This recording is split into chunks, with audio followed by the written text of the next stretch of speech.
150년 전 우리나라는 참 암담하고 소망 없는 닫혀진 나라였습니다. 당시 국제사회에서 조선 땅이란 희망 없는 나라, 죽음의 나라였어요. 아무도 가려고 하지 않았습니다. 미국에 많은 선교 지망생들이 있었는데 모두 다 인도에 가고 싶어하거나 중국에 가려고 했습니다. 혹은 일본으로 가려고 했지 누구도 조선 땅에 가려는 선교사 지망생은 한 사람도 없었어요.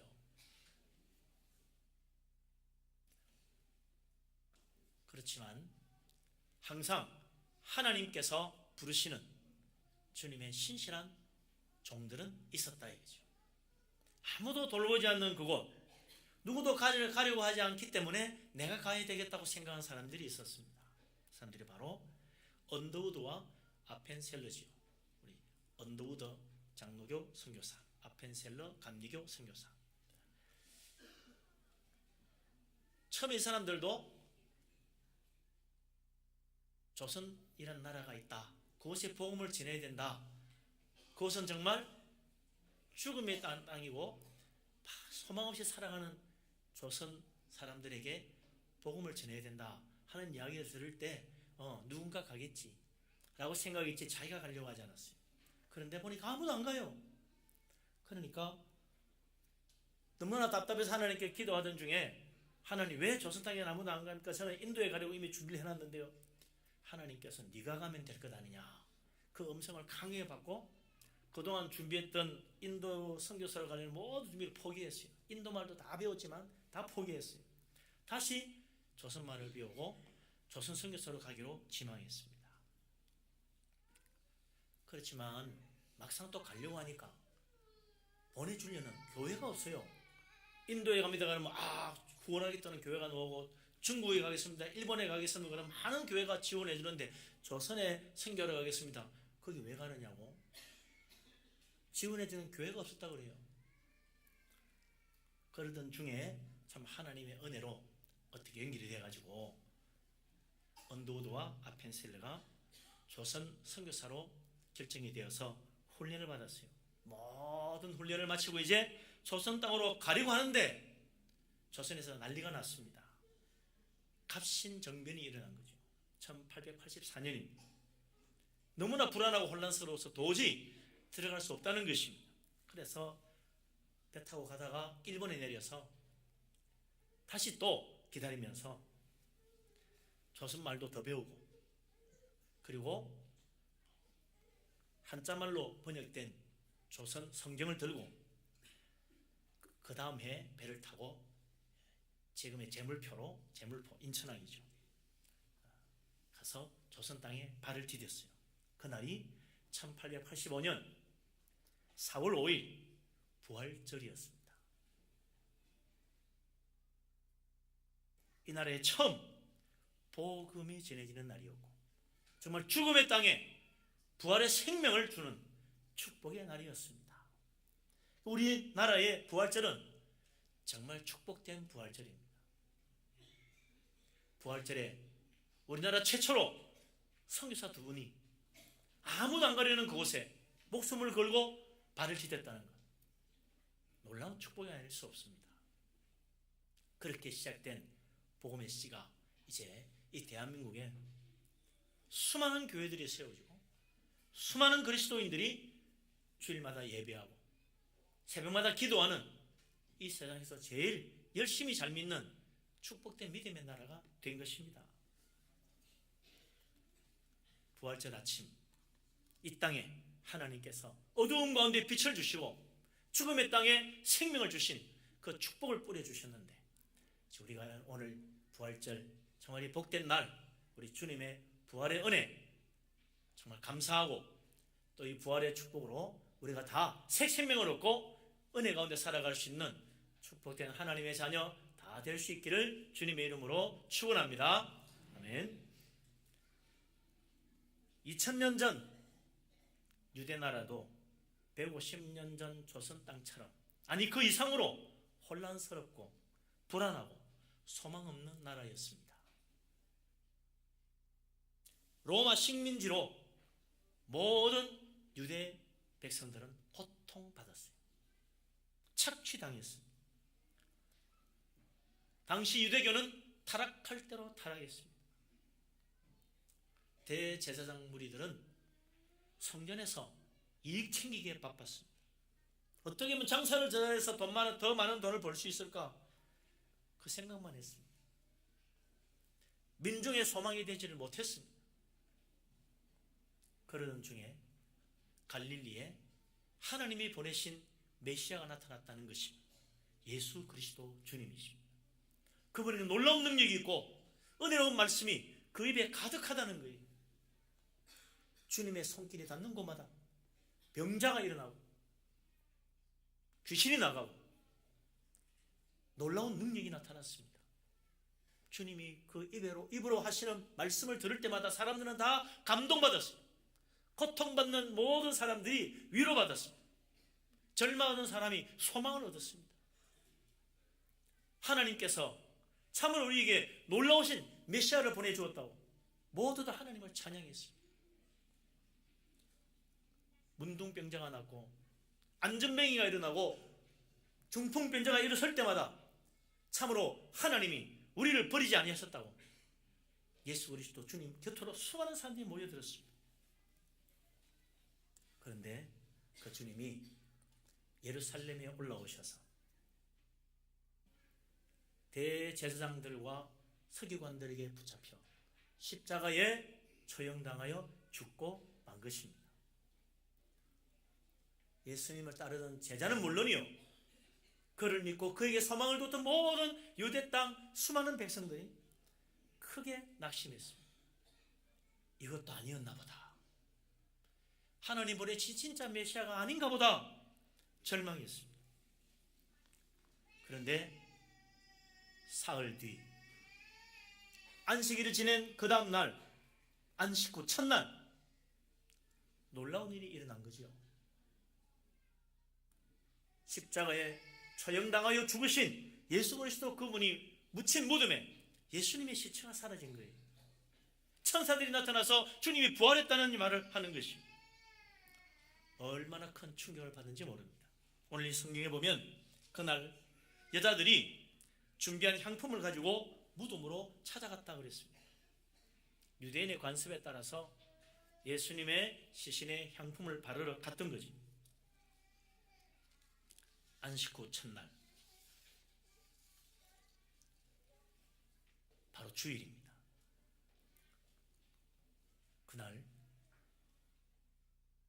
십자가에 죽으시고 무덤에 장례 지냈는데 사흘 뒤 무덤을 찾아갔더니 무덤이 열려있고 시신이 없는 거예요. 얼마나 놀랐는지 모릅니다.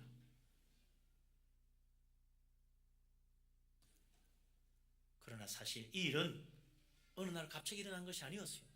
예수님이 십자가에 죽으시고 사흘 만에 부활하는 이 놀라운 사건은 예수님께서 이미 여러 번 제자들에게 이야기해 주신 것입니다. 오늘 여기도 보면 천사가 나타나서 여자들에게 말합니다. 6절에 보면 갈릴리 계실 때 너에게 어떻게 말씀하셨는지를 기억하라 그랬어요. 인자가 죄인의 손에 넘겨져 십자가에 못 박히고 제3일에 다시 살아나야 하리라 하지 않았느냐는 거죠. 제자들은 다 잊어버리고 아무도 기억하지를 못했습니다. 언제 주님이 그런 말씀을 하셨죠? 마태복음 16장 21절에 보면 예수 그리스도께서 십자가를 지시기 몇 달 전부터 예루살렘에 올라가면 대제사장들과 서기관들에게 붙잡혀 고난받고 죽으시고 사흘 만에 다시 살아날 것을 말씀하셨다고 했어요. 그런데 제자들은 그 말을 듣고도 깨닫지 못했다고 그랬습니다. 아니, 깨닫지 못한 것이 아니라 못 믿었어요. 받아들일 수가 없었어요. 시몬 베드로는 그때 아예 절대로 그런 일은 일어날 수 없다고 예수님께 항변했다고 그랬습니다. 무슨 소리입니까 주님? 있을 수 없는 이야기입니다. 하나님 보내신 메시아가 죽다니요, 절대로 그런 일은 일어나지 않을 것이라고 예수님에게 거의 대들다시피 아니라고 말했다는 겁니다. 베드로 성격에 그럴 것도 같아요. 워낙 급하니까 막 펄펄펄 해가지고 말이죠. 부르르 떨면서 덤벼들다시피 했을 것 같아요. 그 뒤에도 예수님은 여러 번 예루살렘에 올라가면 고난의 죽음과 사흘 뒤에 부활할 것을 말씀하셨습니다. 그런데 제자들은 그 말을 들을 때마다 일부러 외면했어요. 물어보고 싶지도 않았어요. 자꾸 왜 그런 말씀하시느냐고, 무슨 의미로 하시느냐고 묻기도 두려워했다 그랬어요. 제자들은 오히려 무엇에 더 관심이 많았습니까? 누가 더 공이 크고 누가 더 높은 지위에 올라야 하는지 서로 간에 논공행상, 거기에 더 관심을 가지고 그것 때문에 심지어는 싸우기까지 했다는 겁니다. 내가 더 높아, 아니 내가 더 높지, 그래가지고 서로 싸웠다는 거예요. 예수님은 십자가지로 예루살렘으로 올라가신다고 이야기하는데도 안 믿고 서로 싸웁니다. 왜요? 하나님 보내신 메시아 예수 그리스도께서 예루살렘에 올라가시면 고난의 죽음을 당하는 게 아니라 반대로 다윗의 왕위를 이어받고 메시아 왕국을 세우고 온 세계를 다스리게 될 텐데, 이제 그 주님 옆에서 보좌해야 될 권세의 자리들 12제자가 나누어 가진다는 거죠. 그중에 누가 1등 자리에 앉을 것인가? 이게 자기들의 관심사였다는 거 아닙니까? 제자들은 너무 확신했어요. 메시아 왕국이 이룰 것이라고 확신하고 확신했어요. 근데 그것이 다 거짓된 확신이었다는 것입니다. 착각이었어요. 나는 확신합니다. 아무리 말한들 무슨 소용입니까? 사실이 아닌데. 그들은 주님의 영광을 사랑한 것이 아니라 세상 영광을 사랑했던 거죠. 그들은 하나님 나라를 섬기는 것이 아니라 세상에서 출세하고 싶었던 것입니다. 그들은 참으로 예수님 믿고 따르면서 든든한 줄을 잡았다고 생각한 거죠. 세상 사랑하면 진짜 주님은 안 보입니다. 교회 아무리 열심히 다니고 아무리 예배드리면 뭐예요? 세상 영광 사랑하는 사람에게는 주님이 보이지 않는 것입니다. 하나님 음성이 안 들리는 것입니다. 아무리 들려줘도 못 깨닫는 거예요. 세상 영광 바라보다 보니 우리의 마음의 눈이 닫혀서 하늘 영광 못 보는 것입니다. 세상 욕심에 내 마음이 어두워지다 보니 하나님 말씀 들어도 못 깨닫는 거예요. 주님이 여러 번 이야기해도 제대로 물어보기조차 싫어했다는 거 아닙니까?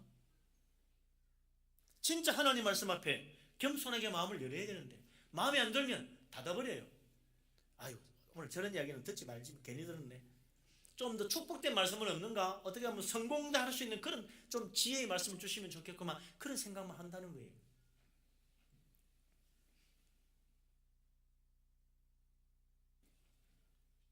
세상 재물 사랑하고 세상 영광 바라보고 세상에서 어떻게 하면 더 잘 살 수 있을까 그 꿈꾸는 사람은 십자가의 주님은 귀찮아요. 내다버립니다. 부활의 주님 믿지도 못합니다.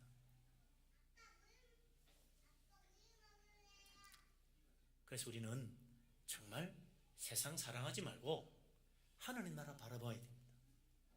하나님 말씀 앞에 겸손히 무릎 꿇어야 됩니다. 세상 영광 바라보지 말고 세상 재물 매여 살지 말고 예수 그리스도 십자가의 주님을 바라보고 죽음을 이기고 부활하신 예수 그리스도를 내 마음 중심에 나의 주, 나의 하나님으로 영접하고 하나님 말씀 붙들고 살 수 있는 진짜 복된 믿음의 사람 될 수 있기를 주의 이름으로 축원합니다. 아멘.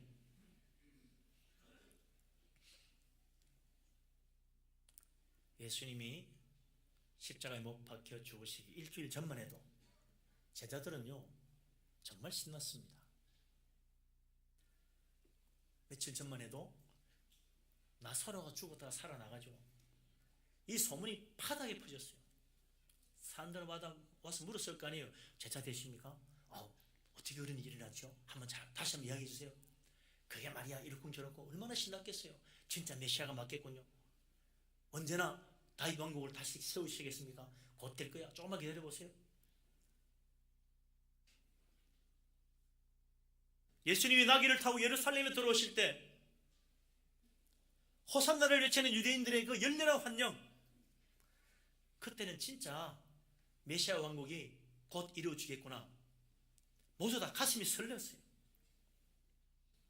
그런데 그로부터 엿새 만에 예수님은 십자가에 못 박혀 죽고 말았습니다.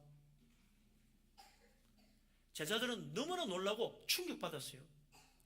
자기도 붙잡혀 죽을까봐 벌벌 떨면서 숨어있는 방의 문을 꼭 걸어 잠그고 숨소리도 제대로 내지 못하고 휘시거리며 이야기하고 소곤거리고 있었어요.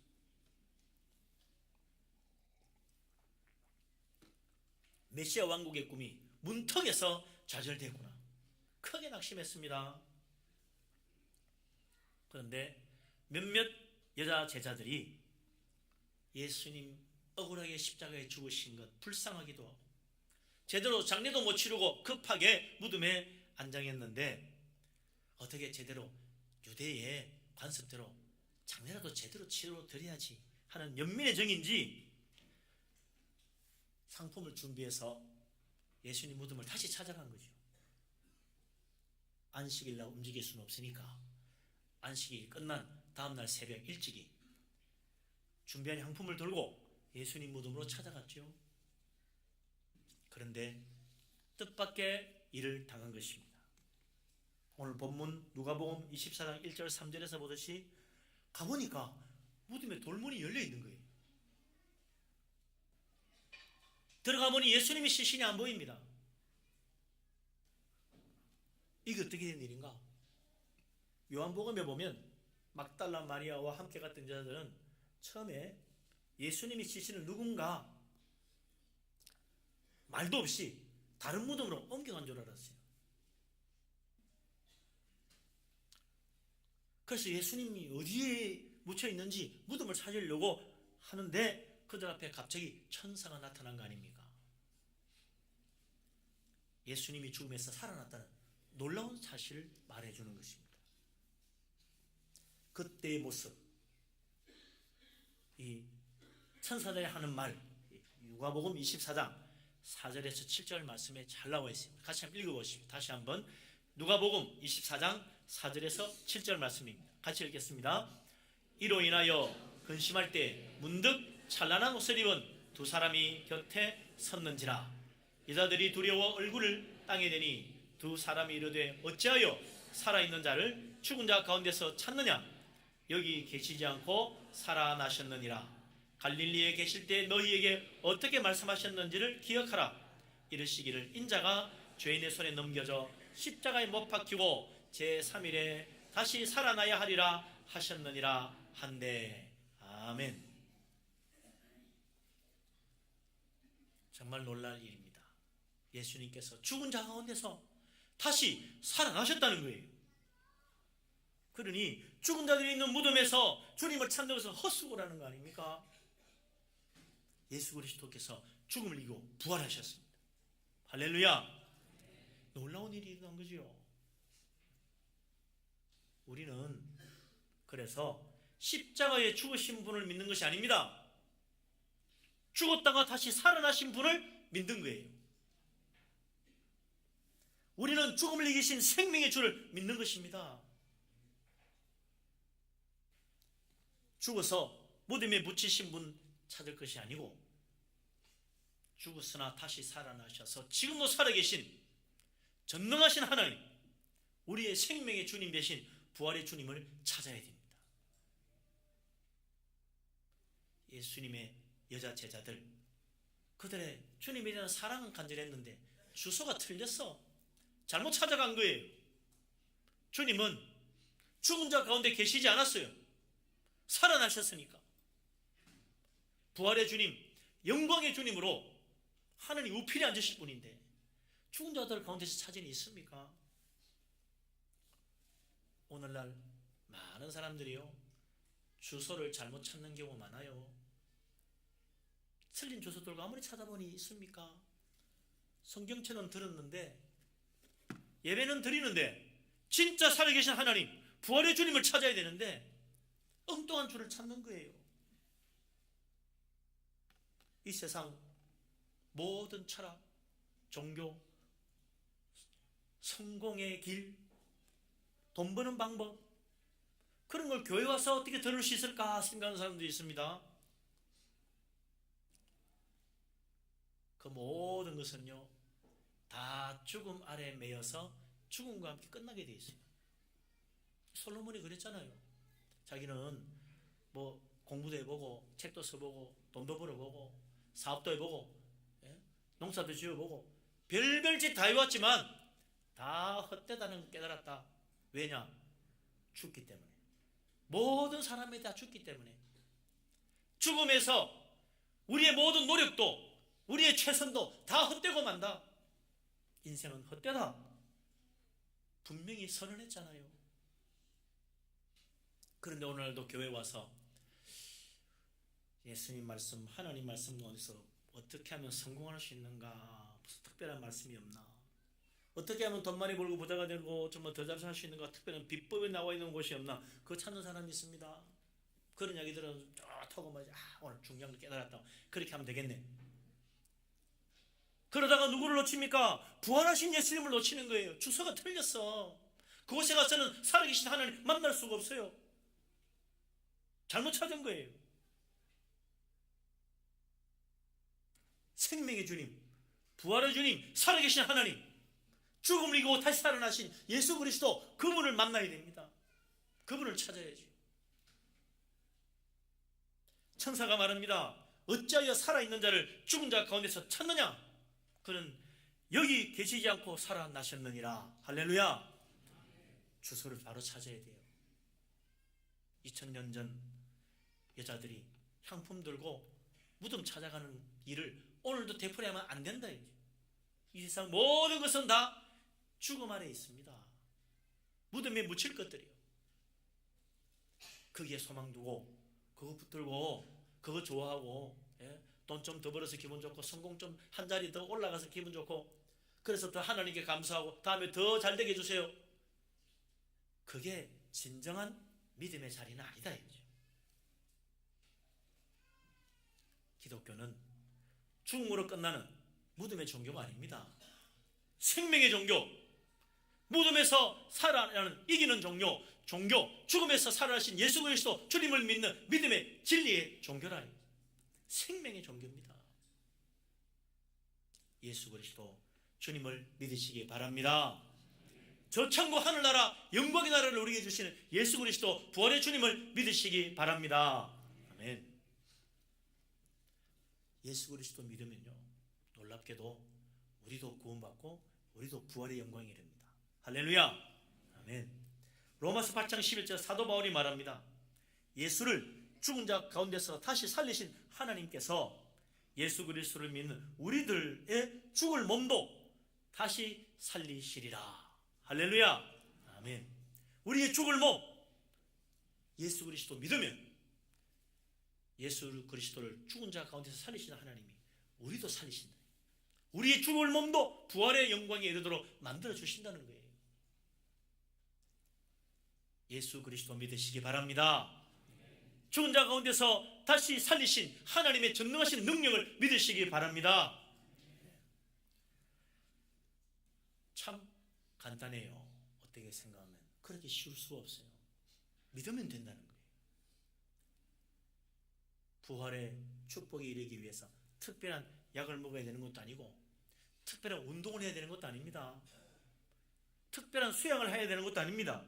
로마서 10장 9절에 사도 바울이 말합니다. 네가 만일 네 입으로 예수를 주로 시인하며 또 하나님께서 그를 죽은 자 가운데서 살리신 것을 내 마음에 믿으면 구원을 받으리라. 할렐루야. 아멘. 예수 그리스도 하나님의 아들 시인하고 하나님이 그를 죽은 자 가운데서 살리신 것을 믿으면 구원 받는 거예요. 영생 얻는 거예요. 천국 가는 거예요. 얼마나 놀랍습니까? 예수님을 시인하는 믿음의 사람 되시기를 바랍니다. 예수 그리스도 하나님의 살리심을 내 마음으로 믿으시기를 바랍니다. 아멘. 그래서 우리가 정말 이 부활의 영광이 이루고 저 천국에서 한번 바라볼 수 있는 축복된 믿음의 사람, 저 하늘나라 영광의 자리에서 다 함께 만나볼 수 있는 우리 교회 모든 성도님 되시기를 주님의 이름으로 축원합니다. 아멘. 예. 우리 예수님 죽음에서 살아나셨습니다. 그분은 생명의 주님이요 부활의 주님이십니다. 누구든지 예수 그리스도 믿는 자, 부활의 주님을 찾는 자 만나주시고 생명 주십니다. 오늘 우리 성가대가 예수님의 부활의 영광을 찬양했는데 그 부활의 영광 우리도 믿음으로 바라보고 예수님 내 마음 중심에 모시고 믿음으로 살아감으로 이 세상을 이기고 아무리 힘들고 어려운 세상 속에서도 주님이 주시는 그 평안, 하나님이 주시는 그 기쁨, 천국의 소망, 하나님의 사랑의 은혜 충만하여 늘 감사하며 찬양하며 믿음으로 살아가는 우리들 다 되시기를 주의 이름으로 축원합니다. 아멘. 기도합니다.